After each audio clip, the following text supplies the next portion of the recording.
हिंदी दिवस की पूर्व संध्या पर भोजपुरी साहित्य मंडल की बक्सर इकाई के द्वारा एक विचार गोष्ठी का आयोजन कर हिंदी की दुर्दशा पर चर्चा की गई।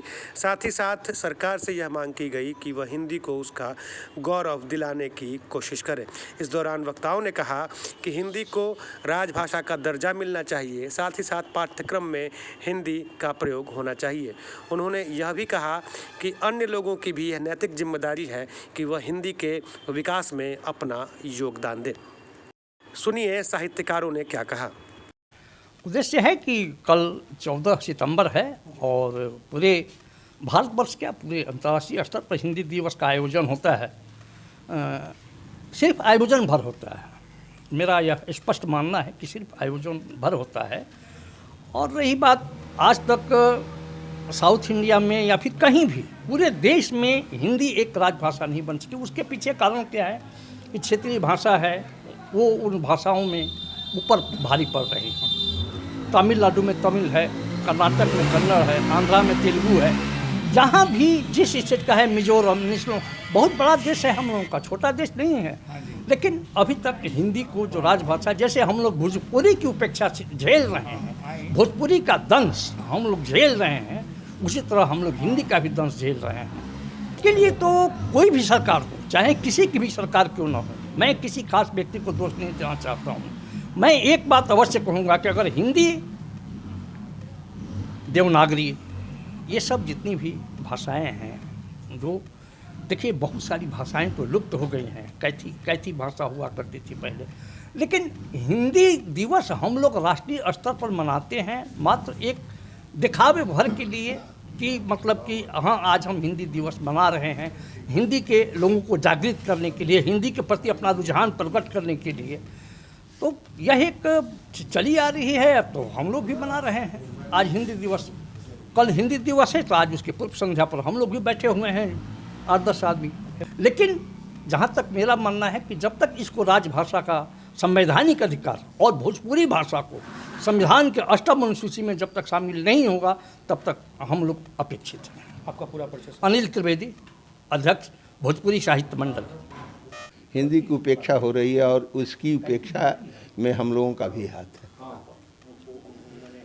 हम लोग और आज की पीढ़ी के बच्चों को चाहते हैं कि ओरिएंटल जॉब ओरिएंटल एजुकेशन लें, तो उसमें बहुत कुछ हिंदी की महत्ता नहीं रहती है।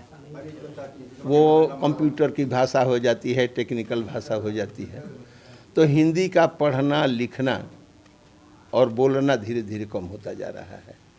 आज जो 21वीं सदी में हिंदी की दुर्दशा हो रही है, उसका मुख्य कारण है हिंदी में पढ़ने लिखने वाले लोगों की कमी का होना। अच्छे लोगों का अवतरण नहीं हो रहा है। जो स्थानीय तौर पर कुछ जो लिखा जा रहा है, जो कुछ भी लोग, वो इस तरह से मानक रूप में हिंदी जैसी होती है और जैसी होनी चाहिए उस रूप में नहीं है। बहुत अशुद्धियाँ, शब्द में भी अशुद्धियाँ, वर्तनी में अशुद्धियाँ, व्याकरण की अशुद्धियाँ और अर्थ में भी अशुद्धियाँ। तो इस तरह से उस दुर्दशा के हम भी कारण हैं। लेकिन आज हम लोग पूर्व संध्या पर बैठे हुए हैं, इसलिए इसी दुर्दशाओं पर, इन्हीं कमियों पर चर्चा करने के लिए। हिंदी में जितने काम हो रहे हैं पहले इससे कम ही होते थे। दिन पर दिन इसकी लोकप्रियता बढ़ रही है और इस पर सृजन करने वालों की संख्या भी बढ़ रही है। इसमें कहीं कोई दो राय नहीं है। जहाँ तक गुणवत्ता की बात है, गुणवत्ता में कुछ ऐसे बुजुर्ग लोग हैं संस्थागत रूप से जो अपनी आने वाली पीढ़ियों को प्रॉपरली प्रशिक्षित नहीं कर पाते हैं। अन्यथा पढ़ने वाले भी हैं और लिखने वालों की संख्या भी निरंतर बढ़ती जा रही है। यहाँ पर इसके विषय में ये नहीं सोचना है कि हिंदी का विकास हो रहा है या नहीं हो रहा है। चिंतनीय यह है कि हम लोग इस विषय पर हर साल चर्चा करते हैं। एक्चुअली 14 सितंबर ही वो दिन है जिस दिन स्वतंत्र भारत के संविधान में हिंदी विषय पर चर्चा हुई थी। इसीलिए इस दिन को हिंदी दिवस के रूप में मनाया जाता है। आपको भी मालूम होगा या देश के सभी लोगों को मालूम है, हर स्वतंत्र देश की अपनी भाषा होती है। भारत स्वतंत्र तो हो गया, लेकिन आज तक इसकी राष्ट्रभाषा के रूप में हिंदी स्थापित नहीं हो पाई है। और ये उस समय के राजनेताओं की दृढ़ इच्छा की कमी थी और तुष्टिकरण के चलते ये काम नहीं हो सका। अन्यथा कोई कारण नहीं था कि ये उपेक्षित रहती। और यदि राष्ट्रभाषा के रूप में यह स्थापित हो जाए तो निश्चित रूप से इसमें रोजगार की भी बहुत असीम संभावनाएं हैं और लोगों के पढ़ने लिखने की भी बहुत सारी संभावनाएं हैं। आज काम जिस तरह से, जिस गति से हो रहे हैं, निश्चित रूप से इस रफ्तार से बढ़ने पर विश्व भाषा ये बनेगी, विश्व भाषा बनेगी। राष्ट्रभाषा भले राजनेता हमारे नहीं बना पा रहे हैं तो क्या हुआ, ये देश की और विदेश की भाषाओं में आजकल खास तौर से जो ये कंप्यूटर वाला इंटरनेट का जो ज़माना है, मीडिया का जो ज़माना है, इसमें आप देखेंगे हर जगह बहुत सारे काम, यहाँ तक कि हिंदी क्षेत्रों में दक्षिण भारत में हिंदी पर जितने अच्छे काम हो रहे हैं उतना उत्तर भारत में कम हो रहा है। स्पष्ट है कि इसकी लोकप्रियता बढ़ रही है। हम चिंतित हैं कि इस देश में एक राष्ट्रभाषा हो जो हर स्वतंत्र राष्ट्र की पहचान होती है, और इसके लिए हम लोग चाहते हैं कि हिंदी को राष्ट्रभाषा के रूप में सरकार स्थापित करे और हिंदी सेवियों का भी इससे उत्थान हो जाएगा। आपका परिचय? श्री भगवान पांडे। कि भाषा, कोई भी भाषा के बारे में आपको ये सोचना चाहिए कि कोई किसी भाषा का विकास कैसे होता है। तो आज तक जो भी भाषाएं आपके नज़रों के सामने हैं, हिंदी को छोड़ करके, जैसे उर्दू को ही ले लें, उर्दू का विकास कैसे हुआ? उसका पहला कारण तो ये है किसी भी भाषा के लिए कि वह पढ़ने पढ़ाने के लिए पाठ्यक्रम में स्वीकृत भाषा हो जाए, है ना। जब उसको राजाश्रय मिल जाए, तो राजाश्रय मिल जाए माने कोर्ट कचहरी की भाषा बन जाए, आवेदन देने के लिए दरखास्त लिखने की भाषा बन जाए, तो उसका विकास होता है। और दूसरा होता है कि राजाश्रय के, और दूसरा कि उसको विश्वविद्यालयों में और शिक्षण संस्थानों में उसको पढ़ाई की जाए। यह दुर्भाग्य है कि हिंदी के साथ ऐसा कुछ नहीं हुआ है। तो अब आप कहेंगे कि हिंदी कैसे बढ़ी? हिंदी बढ़ी केवल लेखकों के बल पर, इसके जो समर्पित जो सहयोगी रहे हैं उनके बल पर। राजाश्रय का तो इसने हमेशा विरोध किया है। इसीलिए आपको जान करके खुशी होगी कि हिंदी का एक नाम खड़ी बोली है। खड़ी बोली इसलिए इसका नाम है कि यह सत्ता और सियासत के खिलाफ हमेशा खड़ी होने का काम किया है, और इसीलिए इसने आंदोलन किया है, आज़ादी की लड़ाई लड़ी है ये हिंदी की भाषा जो है, और इसीलिए इसका नाम खड़ी बोली है। तो हिंदी तो अपने बलबूते पर बढ़ी है, अपने प्रेमियों के बलबूते पर बढ़ी है, अपने लेखकों के बलबूते पर बढ़ी है, और वो बढ़ती रहेगी। वो किसी राजनीति के संरक्षण की मुहताज नहीं है। आपका परिचय सर? डॉक्टर अरुण मोहन भारवी। सरकार तो हर भाषा के लिए प्रयास कर रही है, उर्दू के लिए, हिंदी के लिए, लेकिन हिंदी को आज तक राष्ट्रभाषा का पद क्यों नहीं प्राप्त हुआ? यह सरकार की कमजोरी है। अब बताइए कि हर व्यक्ति का, हर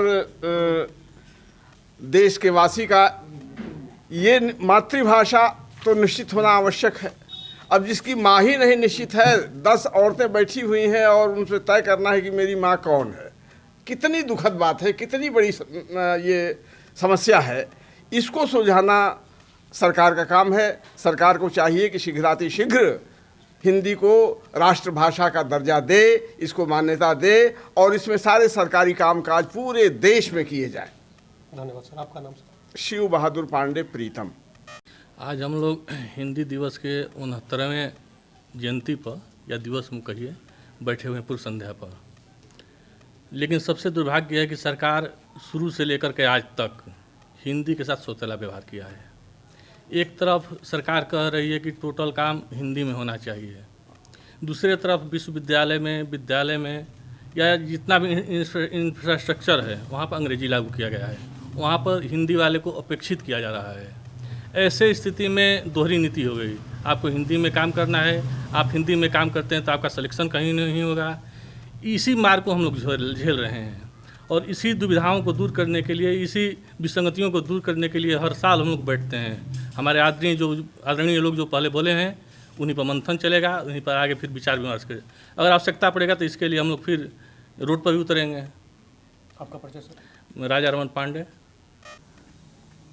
हिंदी के विकास के लिए और हिंदी को राष्ट्रभाषा के पद पर बैठाने के लिए सरकार की तरफ से जो प्रयास किए गए, वो सारे प्रयास को हम लोग समझते हैं कि कम रहे हैं, और कोई दृढ़ संकल्प सरकार के पास नहीं दिखाई पड़ता है कि इस भाषा को हम राष्ट्रभाषा के पद पर स्थापित कर सकें।